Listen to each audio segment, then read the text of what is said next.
जय मसीह की दोस्तों, कैसे हैं आप सब। 5 मिनट निकाल के मेरी इस वीडियो को ज़रूर देखें और प्रभु की प्रेरणा लें और अपने जीवन में उतारें और उसके प्रिय बन जाएं। यीशु ने कहा है, मांगोगे तो तुम्हें दिया जाएगा, ढूंढोगे तो तुम पाओगे, खटखटाओगे तो तुम्हारे लिए खोल दिया जाएगा। क्योंकि जो कोई मांगता है उसे मिलता है, और जो ढूंढता है वह पाता है, और जो खटखटाता है उसके लिए खोल दिया जाएगा।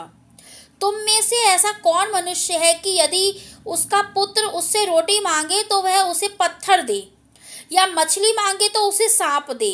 अतः जब तुम बुरे होकर अपने बच्चों को अच्छी वस्तु देना चाहते हो, तो तुम्हारे स्वर्गीय पिता अपने मांगने वालों को अच्छी वस्तु क्यों ना देगा। इस कारण जो कुछ तुम चाहते हो कि मनुष्य तुम्हारे साथ करे, तुम भी उसके साथ वैसा ही करो, क्योंकि व्यवस्था और भविष्यवाणी की शिक्षाएं यही है। दूसरा सुनो, झूठे भविष्यवक्ताओं से सावधान न हो, जो भेड़ों के भेष में तुम्हारे पास आते हैं, परंतु अंतर में फाड़ने वाले भेड़िए हैं। उनके फलों में से तुम उन्हें पहचान लेना। क्या लोग झाड़ियों से अंगूर या ऊंटकारों से अंजीर तोड़ते हैं? इसी प्रकार हर एक अच्छा पेड़ अच्छा फल लाता है, और निकम्मा पेड़ बुरा फल लाता है। अच्छा पेड़ बुरा फल नहीं ला सकता, और ना निकम्मा पेड़ अच्छा फल ला सकता है।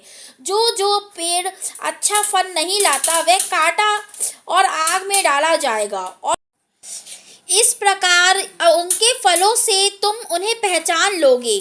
जो मुझसे हे प्रभु कहता है, उसने उसमें से हर एक स्वर्ग के राज्य में प्रवेश ना करेगा। प्रभु यीशु कहते हैं, जो मुझसे हे प्रभु कहता है, उनमें से हर एक स्वर्ग के राज्य में प्रवेश ना करेगा, परंतु वही जो मेरे स्वर्गीय पिता की इच्छा पर चलता है। उस दिन बहुत से लोग मुझसे कहेंगे, हे प्रभु। वे कहेंगे, हे प्रभु, क्या हमने तेरे नाम से भविष्यवाणी नहीं की, और तेरे नाम से दुष्ट आत्मा को नहीं निकाला, और तेरे नाम से बहुत से आश्चर्य काम नहीं किए? तब मैं उनसे खुलकर कह दूंगा, मैंने तुमको कभी नहीं जाना। हे कुकर्म करने वालों, मेरे पास से चले जाओ। तीसरा सुनो, घर बनाने वाले दो मनुष्य, बुद्धिमान और मूर्ख। इसलिए जो कोई मेरी यह बातें सुनकर उन्हें मानता है, वह उस बुद्धिमान मनुष्य के समान ठहरेगा, जिसने अपना घर चट्टान पर बनाया, और मेंह बरसा और बाढ़ आई और आंधियां चली और उस पर घर से टकराई, फिर भी वह नहीं गिरा, क्योंकि उसकी नींव चट्टान पर डाली गई। परंतु जो कोई मेरी यह बात सुनता है और उस पर नहीं चलता, वह उस निर्बुद्धि मनुष्य के समान ठहरेगा, जिसने अपना घर बालू पर बनाया, और मेंह बरसा और बाढ़ आई और आंधियां चली और उस घर से टकराई, और वह गिरकर सत्यानाश हो गया।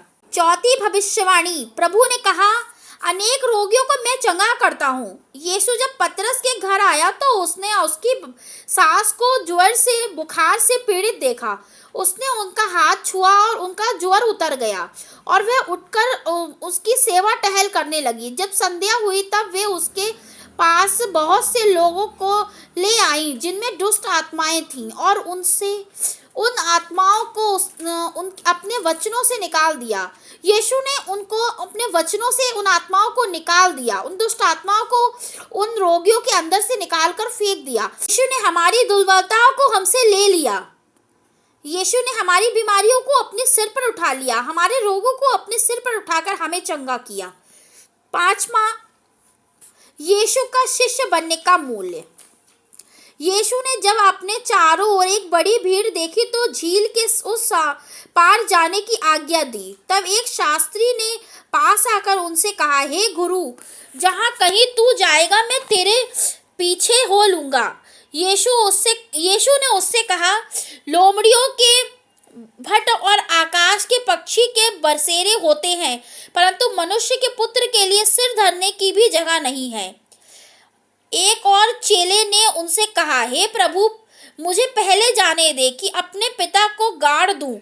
यीशु ने उससे कहा, तू मेरे पीछे हो लिया है और मुर्दों को अपने मुर्दे गाड़ने दे, तूफान को शांत कराना। जब वह नाव पर चढ़ा तो उसके चेले उसके पीछे हो लिए, और देखो झील में एक ऐसा बड़ा तूफान उठा कि नाव लहरों से ढकने लगी और वह सो गया। तब चेलों ने पास आकर उसे जगाया और कहा, हे प्रभु, हमें बचा ले, हम नष्ट हुए जाते हैं। उसने उनसे कहा, हे अल्पविश्वासियों, क्यों डरते हो? तब उसने उठकर आंधी और पानी को डांटा और सब शांत हो गए, और वे अचंभा करके कहने लगे, यह कैसा मनुष्य है कि आंधी और पानी भी इसकी आज्ञा मानते हैं। यीशु के वचनों में वो शांति, वो शक्ति, वो ताकत है। उनकी प्रार्थनाओं में वो शक्ति, वो ताकत है कि बड़े से बड़ा रोग, बड़े से बड़ा बीमारी, बड़े से बड़ी दुष्ट आत्मा उसको छोड़कर चली जाती है। जो यीशु के पास आता है, उसके वचनों के पास आता है, जो उसके वचनों का सेवन करता है, वो जीवन के आनंद से भर जाता है। मेरी आप लोगों से गुजारिश है कि आप भी इस आनंद को, इस अनुभूति को महसूस करें, वचनों को महसूस करें, प्रभु यीशु के पास जाएं, उनकी सच्ची आत्मा का अभिषेक लें। आप लोग को ये वीडियो बहुत लंबी लग रही होगी, लेकिन ये वीडियो छोटी है।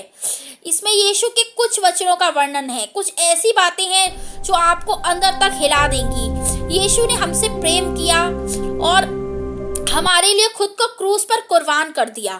काश आप लोग उसकी इस कुर्बानी को समझ सकें और इस कुर्बानी को जानने के बाद उसके हो सकें।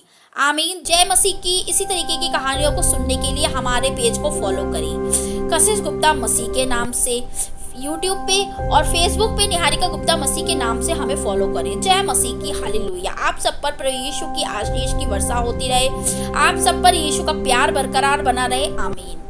आप लोग मौज पर भी हमें ज्वाइन करें निहारिका गुप्ता मसीह के नाम से। जय मसीह की।